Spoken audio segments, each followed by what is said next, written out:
Welcome, dear viewers, to the Hidden Scriptorium, the channel that usually celebrates the glory of medieval manuscripts in all their illuminated splendor. But today, we're turning the script, or scroll, upside down. We're diving into the comically tragic world of scribal fails, the best-worst practices for anyone who wants to produce an utter disaster of a manuscript. Are you tired of watching your fellow monks churn out masterpieces while your quill drips ink in despair? Well, fret not, because I've got the perfect plan. By following these hilariously bad scribal habits, you'll ensure your medieval manuscript becomes a hot mess that future historians will puzzle over for centuries. Ready to ruin some sacred pages? Let's begin. First up, inconsistent spelling. If you're aiming to make your manuscript truly legendary, for all the wrong reasons, spelling the same word 3, 4, or even 8 different ways is a brilliant start. Picture it. The year is 800 AD. The printing press is still a distant dream, and nobody's invented a reliable dictionary. Instead of investing in good Latin lessons, you decide, I'll just wing it.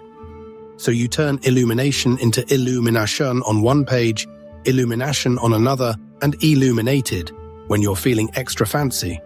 Future scholars will scratch their heads, wondering if you discovered some arcane dialect or simply gave up on vowels. And that, my friends, is precisely how you achieve maximum confusion with minimum consistency.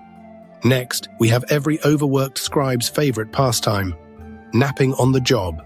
Let's be real, copying manuscripts by candlelight can be painfully tedious, especially when roosters crow before dawn and prayers start at 4 in the morning.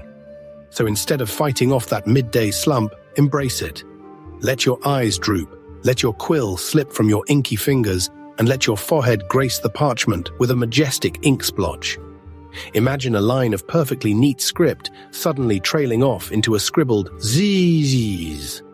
When you wake up, dazed, covered in drool, maybe with a little ink on your nose, you've officially contributed to manuscript history in the weirdest way possible. You might even leave a mysterious blot that future librarians label as symbolic water damage. Little do they know, it was simply the call of the nap. Now let's talk Doodles gone wild, quite possibly the greatest medieval tradition nobody warned you about. Sure, monks were supposed to remain laser-focused on copying holy texts, but boredom can lead to hilarious marginalia. Think whimsical animals playing instruments, knights dueling bizarre snail monsters, or half-donkey, half-rooster creatures that make no sense whatsoever. Why do this? Because you can. Feeling stuck transcribing the Psalms for the 100th time? Draw a donkey in a nun's habit juggling fish. Tired of writing the same prayer over and over? Invent a medieval meme in the margin, complete with a Latin pun about coffee centuries before coffee actually arrived in Europe. Future historians will lose their minds trying to figure out if it's coded heresy or satirical brilliance.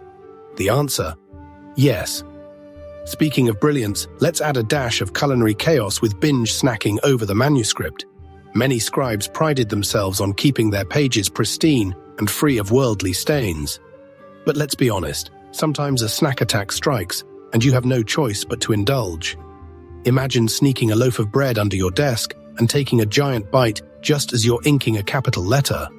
Oops, there's a crumb pressed into the illuminated border forever. Perhaps a bit of cheese grease drips down, forming a new shape you can pass off as a secret symbol. The result? Scholars centuries later will wonder if it's a forgotten watermark or some holy relic of bacon-scented devotion. Congratulations, you've created an accidental multi-sensory masterpiece. And we cannot forget the perfectly botched illumination itself. Typically, manuscript illumination was a meticulous craft involving real gold leaf, rare pigments, and impossibly fine brushwork. So how do we ruin it? Simple. Slap that gold leaf on in patches until it looks like you spilled glitter everywhere. Then hope no one notices half of it flaking onto the floor. Or better yet, ignore all known painting techniques and create drippy lines that you call the tears of the saints. If your abbot raises an eyebrow, just say you were overcome by divine inspiration. Who's going to argue with that? Once the entire page is a chaotic swirl of mismatched colors, you can claim you've invented a new avant-garde style. Sure, you might get demoted to stable cleaning duty, but at least your manuscript will be unforgettable. So there you have it.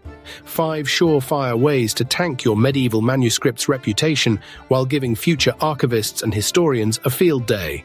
Let's recap. 1. Inconsistent spelling. Embrace chaos and keep those vowels guessing. 2. Napping on the job. Drool stains, the most underrated calligraphic flourish. 3. Doodles gone wild. Dragons juggling geese, perfect. 4. Binge snacking. If you can't handle 12 hours of fasting, just incorporate your lunch as a natural parchment garnish.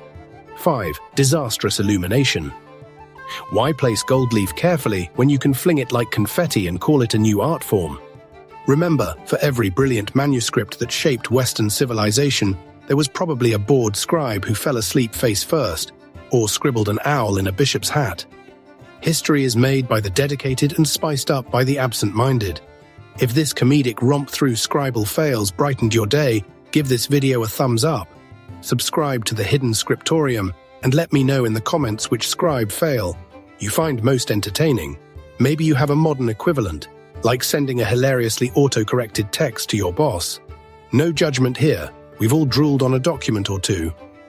Until next time, may your parchment stay drool-free, unless you're going for that special effect, in which case, good luck and let the comedic chaos ensue.